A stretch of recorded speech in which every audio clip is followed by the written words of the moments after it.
America દેશની અંદર 100 થી વધારે મંદિરો છે. આનંદ સ્વરૂપ સ્વામીએ વાત કરી, પણ એ 100 થી વધારે મંદિરોમાં દર વર્ષે 10 થી 15 હજાર આવી રીતે છોકરાઓ પૂજા પાઠ, તિલક ચાંદલો, વ્યસન નહીં, માંસાહાર ન કરે, નાના મોટા નિયમ. તમે ભારત દેશની અંદર એક જ જગ્યાએ એટલા છોકરાઓ ક્યાં ભેગા કરી શકશો?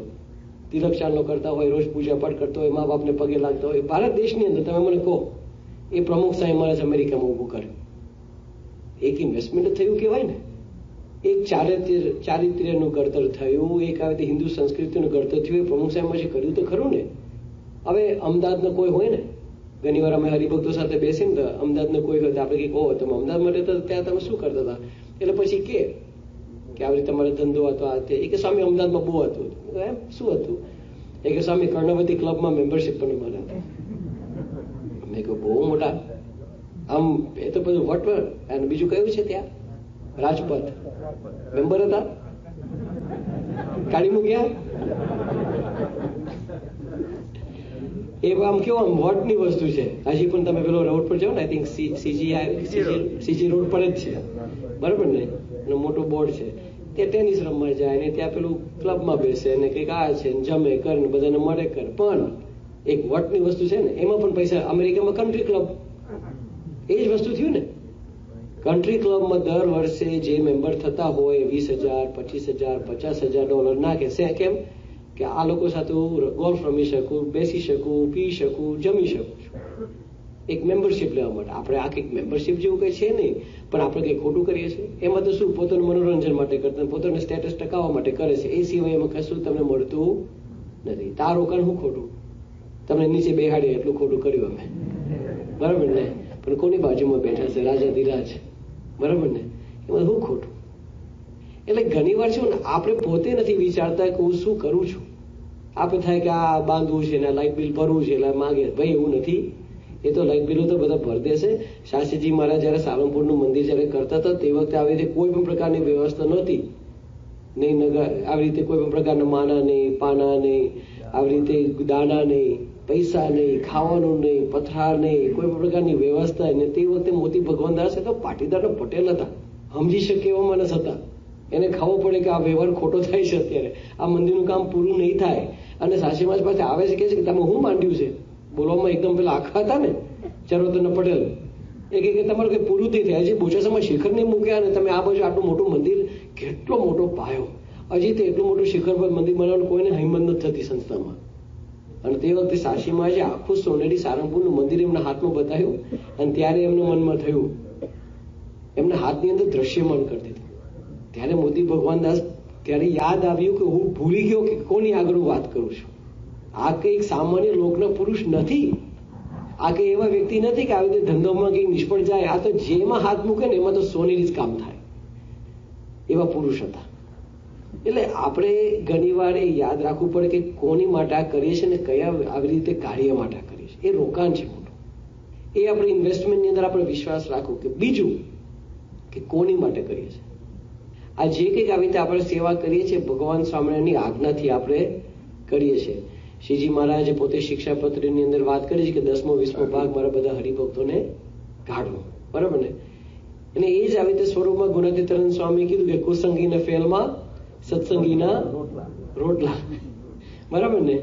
આપણે થાય કે નિયમ ધર્મ ભક્તિ આ તે બધું કરીને કેટલી બચત થાય છે, કેટલું બધું આવી રીતે બચત થાય છે. લોકો બહાર ખાવા જાય, પીવા જાય, આ કરે તે કરે, કેટલો બધો પૈસા જાય. અમારા દુકાનવાળા સ્ટોર વાળા બધા છે. આજે કોઈ મને મળી ગયું, ભૂલી ગયો. એ કે લોટરી ટિકિટ કેટલા બધા આવી રીતે લોકો ઘસતા હોય છે. અમેરિકા દેશની અંદર જેટલું પણ કમાણી જે છે ને એને તો તમે ટકા તમે જુઓ ને તો કેટલું બધું જુગારમાં જતું રહે છે. એ લોટરી ટિકિટ તમે ગણો કે જુગાર રમવા જાય, કેટલા બધા પૈસા હેન્ડ ટુ માઉથ હોય છે. કેમ નાખે? બાપે આપણે શું કીધું કે આપણે જુગાર રમવો, કેટલા પૈસા બચે છે. તમારા સગા સંબંધી વાલા સમાજની અંદર કોઈક ને કોઈક જુગાર રમતો તો તમને મળી ગયો છે તો કેટલા પૈસા ને ગયા છે, બરાબર ને? બધાના સમાજમાં કે કુટુંબમાં કે ગામમાં તો કંઈક જ છોકરો તો હશે જ કે અત્યારે બિચારો દેવુંમાં જ હશે. આને લીધે તમે તો ઓળખો જ છો. આપણે ભૂલી જ જઈએ છીએ કે આપણે સુખ્યા થયા આ ભગવાનના નિયમ ધર્મને લીધે. હવે મહારાજે આ બધી આજ્ઞાઓ તો કરી એ બરાબર છે, પણ સાથે સાથે મહારાજે વ્યવહારની પણ ચિંતા કરી છે. એ જ શ્રીજી મહારાજ અગ્નિ કાટ વખતે જયારે આવી રીતે દુકાળ હતો એ શ્રીજી મહારાજ ઘોડા પર ફેરીને બધાના દાન આપે છે. એ જ શ્રીજી મહારાજ જે છે ને એ ભગતજી મહારાજ, સાસી મહારાજ, યોગીજી મહારાજ, પ્રમુખ સ્વામી મહારાજ, મહંત સ્વામી સ્વરૂપે બધા હરિભક્તોનો વ્યવહાર પણ સંભાળ્યો છે. પ્રમુખ સ્વામી મહારાજે શું કર્યું છે? આખી જિંદગી 40-50 વર્ષ સુધી બધાનો વ્યવહાર ન, જેટલા પત્ર આવે છે થોકડા, બરાબર ને? અત્યારે ગઈ વર્ષે આપણે પ્રમુખ સાહેબમાં શતાબ્દી મહોત્સવ થયો હતો ને, એની અંદર આપણે બધા કિશોરો યુવકો બધા પ્રદર્શન બહુ કર્યા દરેક મંદિરમાં, બરાબર ને? પ્રદર્શનો આખા ગામના બધા કર્યા. લગભગ મારે તો 20-25 ઉત્સવમાં જવાનું થયું હતું, તો દરેક જગ્યાએ પ્રદર્શનની અંદર એક વસ્તુ બતાવતા હતા કે પ્રમુખ સાહેબમાં જે પત્રો કેટલા લખ્યા હતા. તો પછી એ લોકો બાજુમાં વોશિંગ્ટન મોન્યુમેન્ટ બતાવે ને, કેપિટલ બિલ્ડિંગ બતાવે ને, બધું જુદું જુદું બતાવે કે આટલું તમે થપ્પો કરો ને, તો હવે એટલા ઊંચા થપ્પા હોય, હજારો લાખો પત્રો, એની અંદર પત્રની અંદર વિષય શું હોય? શું એ વિષય? મને ભ્રમરૂપ કરો, એ હોય. અને હોય તો કદાચ એકદમ છેલ્લી લીટીમાં લખે કે હા હા બરાબર, પણ છેલ્લે મને ભ્રમરૂપ કરી જ દેજો, ધંધો આપી દેજો, છોકરા આપી દેજો, કોલેજમાં એડમિશન પણ આપજો, સાથે સાથે પૈસા પણ આપજો, પણ ભેગો ભ્રમરૂપ તો હા એ છેલ્લે ટાઈમ મળે તો કરી દેજો. દાડમના રામજી મંદિરમાં કથાલાભ આપતા સ્વામીશ્રીએ જણાવ્યું કે આપણે ગમે તેટલું સારું કર્યું હોય, પણ એક થોડી ભૂલ થઈ ગઈ હોય તો જગતના માણસો સારું કરેલું ભૂલી જાય છે, પણ ભગવાન જીવના ગુના સામું જોતા નથી. કાને ઘંટડીઓ ન બાંધવી, આ સાચી વાત સમજીને લાભ લેવો. આ ઉપદેશ વહાવી સ્વામીશ્રી તારીખ 6 માર્ચની સવારે ગામમાં 25 પધરામણીઓ કરી ચલાલા ખાંભા થઈને ભટવદર જવાનું આયોજન ગોઠવી રહેલા. જોકે સ્વામીશ્રી ત્યાં પધારે તે અંગે સેવકો નારાજ હતા, કારણ કે આ પ્રાસાદિક સ્થાનમાં દર્શન માટેનો ફેરો સ્વામીશ્રીના બપોરના ભોજનને ખાસો ઠેલ મારે તેમ હતો. પણ જેવું ભટવદરનું પાટિયું આવ્યું કે સ્વામીશ્રીએ ડ્રાઈવરને ગાડી ગામ ભણી વાળવા સૂચના આપી. તે સાંભળી સેવકે કચવાટ વ્યક્ત કર્યો ત્યારે સ્વામીશ્રીએ તેઓને કહી દીધું, તમે અહીં ઉતરી જાઓ, અમે દર્શન કરીને પાછા આવીશું ત્યારે તમને લેતા જઈશું. તેઓની આ ટકોરમાં પ્રાસાદિક સ્થાનના દર્શનની તાલાવેલી હતી. કોઈ કશું જ બોલી શક્યું નહીં અને સ્વામીશ્રી ભટવદર પધાર્યા. અહીં પ્રાસાદિક કુવાના દર્શન કરતા તેઓનું હૈયું દ્રવી ઉઠ્યું. આ વર્ષે પણ દુષ્કાળના ઓળાની ભીતિ સેવાઈ રહેલી. તેની પોક મૂકતા આ કુવાનું પાણી અત્યારથી જ ખેંચાઈ ગયેલું, પરંતુ સ્વામીશ્રીએ કુવાને ગળાવવાની વ્યવસ્થા કરાવી દીધી. આમ સમાજ સેવાની બાબતમાં કદી મોડું ન કરનારા તેઓ ભટવદરથી રાજુલા પધાર્યા ત્યારે બપોરના 1:30 વાગ્યાનો સમય થઈ ચૂકેલો. અડધા દિવસમાં જ 5 ગામ અને 30 પધરામણીઓનું વિચરણ ચોપડે ચડી ગયેલું. આટલો શ્રમ વેઠ્યા પછી સ્વામીશ્રીની હજી કોળીઓ ગળા નીચે ઉતારવાનું મન થતું નહોતું. જમવાના આસન પર બેસી ગયેલા તેઓના મનમાં એક વાત રમી રહેલી. તેથી પળ બે પળમાં જ તેઓ બાજુમાં પડેલો જળ ભરેલો લોટો લઈ સામે બેઠેલા 4 ભાઈઓ પાસે ગયા. તે ભાઈઓમાં પરસ્પર વૈમનસ્ય વકરેલું. તેની વિગત સ્વામીશ્રીને જ્યારથી મળેલી ત્યારથી તેઓ વ્યથિત હતા. તેથી અહીં તે બધા ભાઈઓના હાથમાં જળ આપી બોલ્યા, તમે બધા હવે એક થઈ જાઓ. આટલો કહી આ વાક્ય વિચારને જ કેન્દ્રમાં રાખી તેઓએ ખૂબ બળપૂર્વક વાતો કરી એ 4 ભાઈઓને રામ, લક્ષ્મણ, ભરત, શત્રુઘ્નની જેમ રહેતા કરી દીધા. એક કુટુંબમાં રામરાજ્ય સ્થાપ્યા પછી તેઓએ મોંમાં કોળિયો મૂક્યો. પારિવારિક એકતા એ સ્વામીશ્રીની મનપસંદ વાત હતી. તેમાં થતી તડફડ તેઓના હૈયાને ભીંસતી. એ તિરાડને પૂરવા તેઓ શક્ય એટલું કરી છૂટે ત્યારે જ તેઓને જંપ વળતો.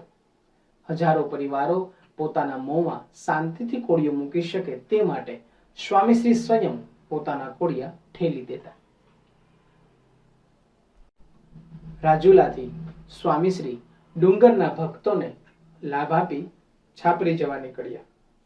આ ગામના કુરજીભાઈએ સન 1968માં સારંગપુર મુકામે યોગીજી મહારાજને પોતાને ગામ પધારવા વિનંતી કરેલી, પણ તે વખતે જાઓ પ્રમુખ સ્વામી આવશે કહી યોગીજી મહારાજે સ્વામીશ્રીને હવાલો સોંપી દીધેલો. તે અનુસાર આજે સ્વામીશ્રી આ માર્ગે પ્રયાણ કરી રહેલા, પરંતુ આ રસ્તો કસોટી કરે એવો નીકળ્યો. પ્રથમ તો ડુંગર ગામની સાંકડી બજારમાં જ ગાડી ફસાઈ. તેને નીકળતા અડધો કલાક વીતી ગયો. ગામ વટાવ્યા બાદ આવેલો રસ્તો જોઈને તો ડ્રાઈવરે કહી દીધું, આમાં ગાડીને નુકસાન થાય એમ છે. જે થવાનું હોય તે થાય, તું ગાડી ચલાવ. છાપરીમાં સુદામો રાહ જુએ છે, સ્વામીશ્રી બોલ્યા. તેથી ઉબડ ખાબડ રસ્તે હડસેલા ખાતા સૌ સાંજે 6:30 વાગે છાપરી પહોંચ્યા. અહીં હજી તો ઝોલાપરી નદી વટાવ્યા પછી ગામની હદ શરૂ થવાની હતી, પણ બાળકો નદી પાર કરીને સામે કાંઠે આવી સ્વાગત સભામાં ઊભા રહી ગયેલા. સ્વામીશ્રીની મોટર દેખાતા જ સૌ દંડવત કરવા મંડી પડ્યા. છત્રપતિને ત્યાં જોવા ન મળે એવો ભાવ છાપરીમાં જોઈ સહપ્રવાસીઓ ગદગદ થઈ ગયા. મોટર ગામના પાદરે આવી ત્યારે તો સૌ ગામવાસીઓ પોતાની છાપરી એ પધારેલા આ સંત સમ્રાટને જોઈ ભાવવિભોર થઈ ગયા. નગર યાત્રામાં ગવાતા કીર્તન મારું મનગમતું કરી માવ સુખડું દીધું રે, મારું મંદિરિયું મહારાજ અક્ષર કીધું રે નો અદલ મેળ આજે અહીં મળી જતા આ છાપરી પણ મહેલની પંગતમાં આવી ગઈ.